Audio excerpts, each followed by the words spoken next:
छे, शेवटी मला ज्याची भीती वाटत होती तेच झालं. आता हे सगळं प्रकरण आपल्यावरच उलटायला लागलंय. अरे, काल तो मंगेश आपल्या घरामध्ये आला. नाही, सुदैवानं कुणाला काही झालं नाही म्हणून ठीक आहे. पण काही झालं असतं तर काय केलं असतं आपण? नेमके आपणही त्यावेळी घरात नव्हतो. घरात या फक्त दोन्ही बायका. त्यातून मनूही अशी अवघडलेली. तिला तिच्या पोटातल्या पोराला काही झालं असतं तर. अहो पण नाही झालं ना काही. नाही आई, बाबा म्हणतायत ते बरोबर आहे. आपलं नशीब चांगलं होतं म्हणून तुला कळलं की तो इलेक्ट्रिशियननी मंगेशच होता. जर तुला कळलं नसतं तर काय झालं असतं कोणास ठाऊक. अरे म्हणून तर सांगत होतो रे, नका त्या मंगेशची वैर घेऊ.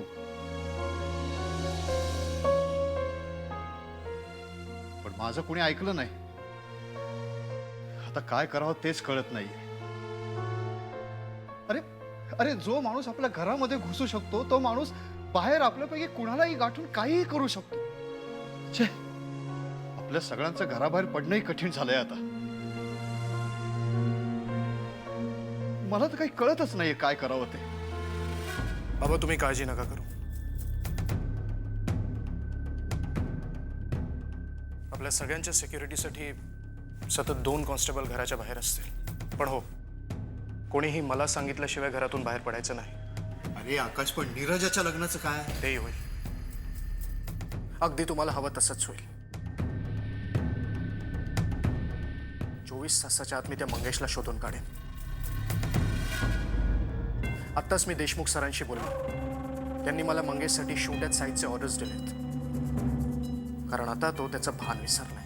वेडा झालाय तो. आणि अशा माणसांना जिवंत सोडणं म्हणजे इतरांच्या जीवाशी खेळण्यासारखं आहे. लवकरच तो या जगात नसेल. आकाश, तू पण जरा सांभाळून राहा. अरे तो मंगेश काहीही करू शकतो. बाबा तुम्ही माझी काळजी नका करू. आता मी त्याला नाही सोडणार.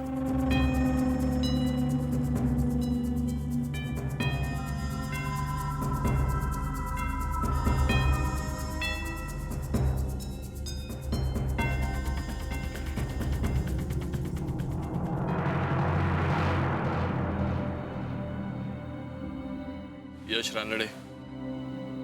हो मीच. आपण? मैं आकाश का फ्रेंड आकाश. केतकर. हाँ राइट. नीरजा शादी. Right right. ॲक्च्युली 5-6 दिवसांनीच आहे. म्हणजे मला जो हवा होतास तो तूच आहेस. म्हणजे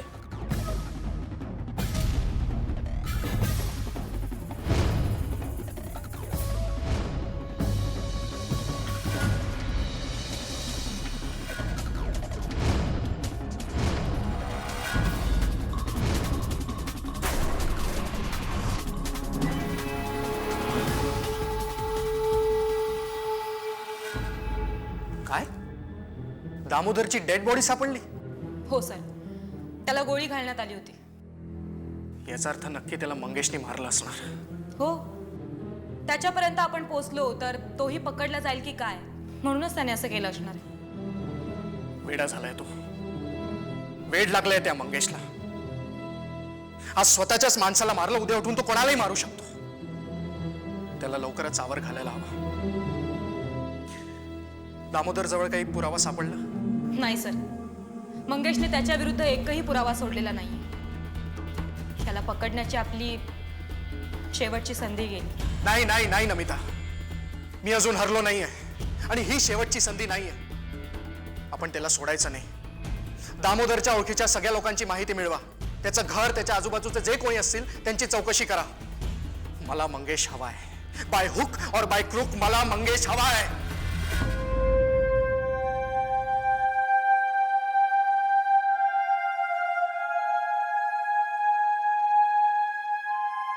काय झालं, लागला का फोन?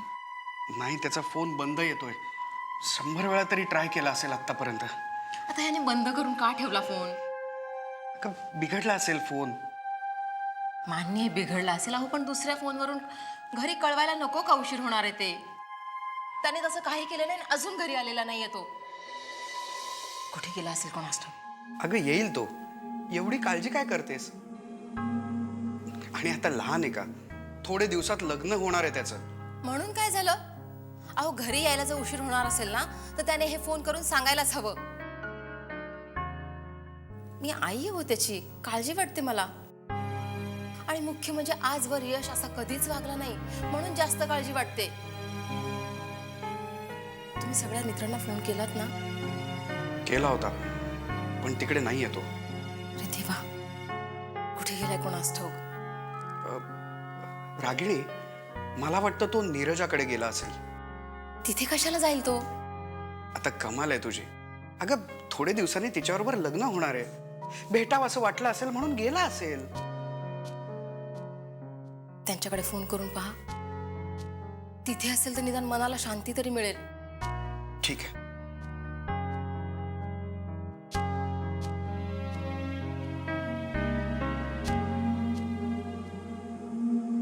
हॅलो. हॅलो, मी रमेश बोलतोय. बोला रमेशराव. का हो, इतक्या रात्रीचा का फोन केलात? काय नाही, आमचे चिरंजीव घरात नाही आहेत. कदाचित तिकडे आले असेल असं वाटलं म्हणून फोन केला. आलाय का तो तिकडे? नाही हो, ते इकडे नाही आलेले. नाही आला? तुम्ही त्यांना फोन केला होतात का? नाही, मी ट्राय केला. त्याचा फोन बंद येतोय. काळजी वाटत होती म्हणून फोन केला तुम्हाला. अहो, एखाद्या मित्रांकडे गेले असतील ते. नाही, तसं आत्ताच आलोय आम्ही इथे. त्याचे मित्र कमी आहेत इथे.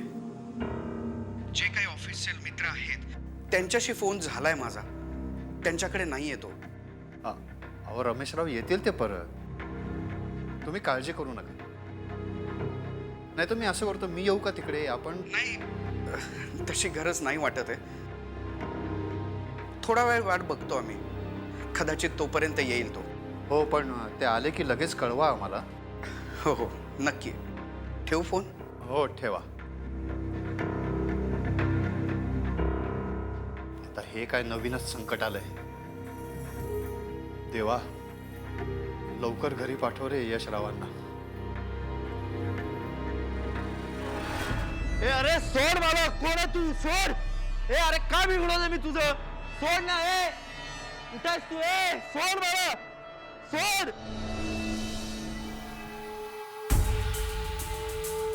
ए, कोण आहेस तू? अरे सोड मला. सोड.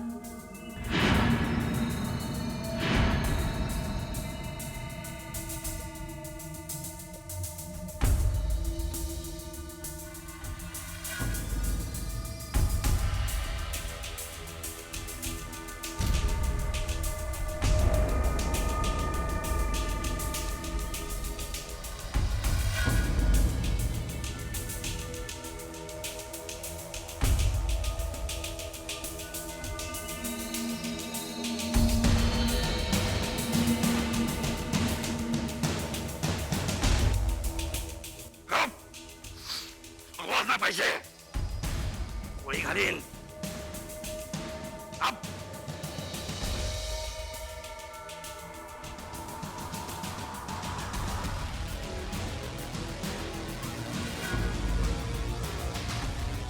मनू,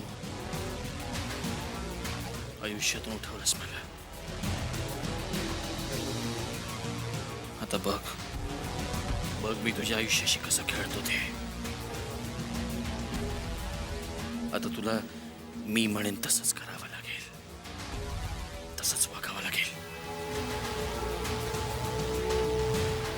जर नाही केलंस तर तुझ्या नंदेचा होणारा नवरा जिवंत नाही राहणार.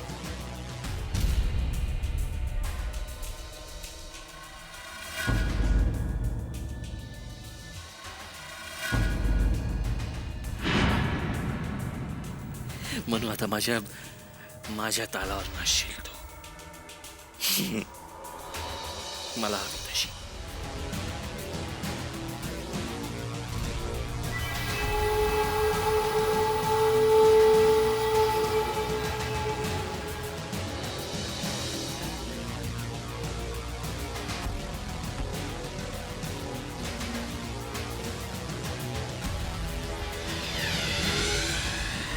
आकाश, हे सगळं काय होत बसलंय माझ्यामुळे?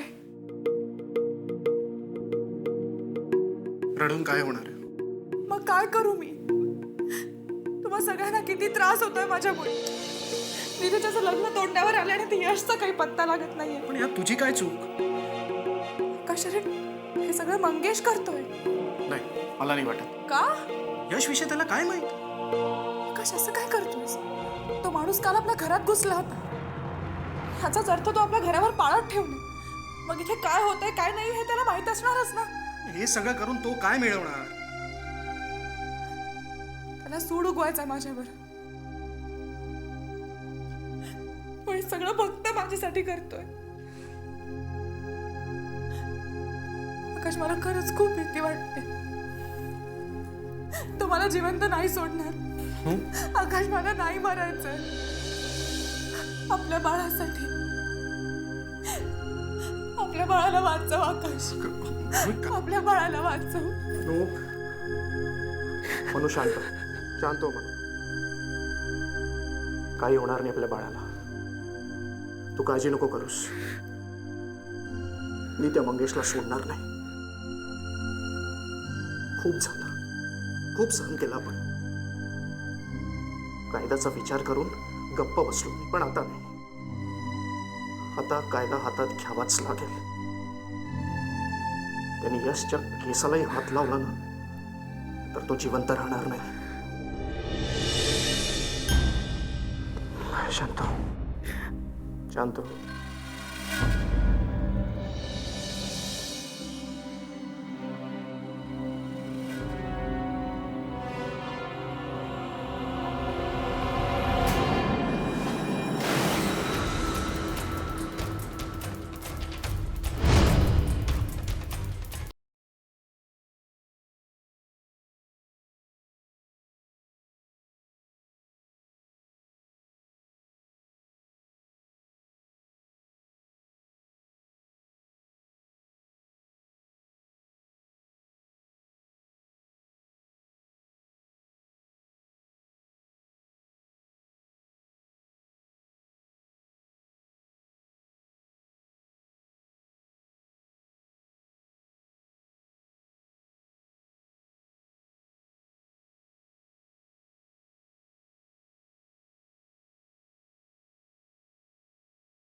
घ्या.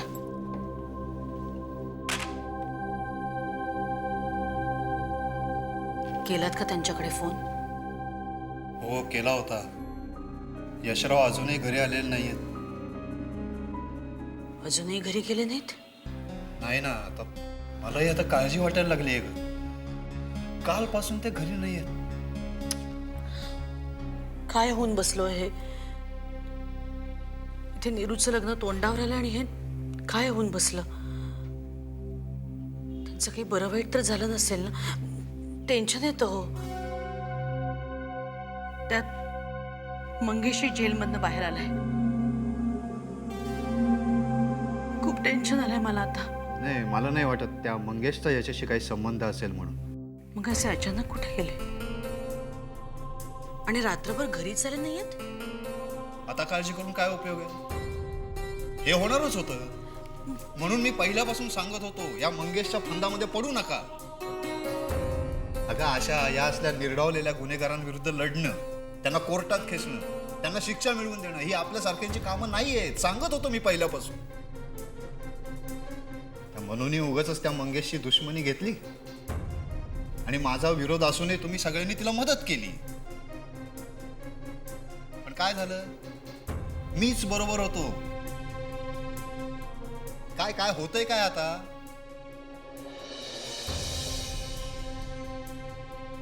तो मंगेश पळून गेल्यापासून आपण सगळे सतत तणावाखाली जगतोय. कुठल्या क्षणी तो काय करेल काही सांगता येत नाही. एकदा तो इथेही येऊन गेला ना. आणि आता यशरावनं त्यांनी काही केलं ना तर या सगळ्याला मनूच कारणीभूत असणार आहे. काय बोलताय का तुम्ही? काय चुकीचं बोलतोय मी? या सगळ्या मागे मंगेशचा हात आहे अशी शंका आता तूच बोलून दाखवलीस ना. आणि मग तसं असेल तर या सगळ्याला मनूच नाही का कारणीभूत होत? हे असं होणारच होतं. म्हणून मी तुम्हाला अगदी पहिल्या दिवसापासून सांगत होतो, तुम्हाला विरोध करत होतो, पण तुम्ही माझं ऐकलं नाही. आता तो मंगेश आपल्या सगळ्यांच्या डोक्यावरची टांगती तलवार होऊन बसलाय. आता आपण काही करू शकत नाही. आता फक्त देवाकडे प्रार्थना करायची. यशराव सुखरूप असू देत, ते लवकरात लवकर घरी पोचू देत. या सगळ्यांमध्ये यशरावांना काही झालं ना तर आपल्या नीरजाचं लग्न व्हायच्या आधीच तिचा संसार. देवा देवा, यशरावांना लवकर घरी परत येऊ देत रे.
हॅलो, मनू, मंगेश. आवाज लक्षात आहे अजून? आणि का नसावा? मनू, तुझं आणि माझं ना जन्मजन्माचं नातं आहे. म्हणूनच आपण असं कुठून ना कुठून एकमेकांच्या समोर येत असतो. मंगेश, तू हे जे काही करतोयस ना त्याची शिक्षा तुला भोगावी लागेल. तुझ्या विरोधात शूट ॲट साईटच्या ऑर्डर्स निघाले. स्वतःला पोलिसांच्या हवाले कर, हकनात जीव गमावशील. मनू, तुला काय म्हणू आता?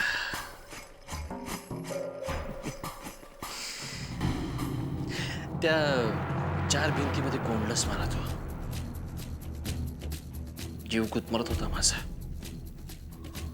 बदनामी केलीस माझी. तुझ्यामुळे मला शिक्षा झाली म्हणा. सोडणार नाही तुला, सोडणार नाही. तू माझ्या बाबतीत जे काही केलेस ना त्या सगळ्याचा तुला हिशोब द्यावा लागेल. हे बघ, तू काहीही केलंस ना तरी पोलीस तुला पकडतीलच. तुला सांगायचंच विसरलो म्हणू.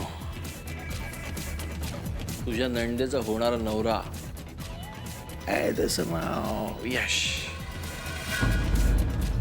यश रानडे माझ्या घरी आहे. पाहुणचार घेतोय.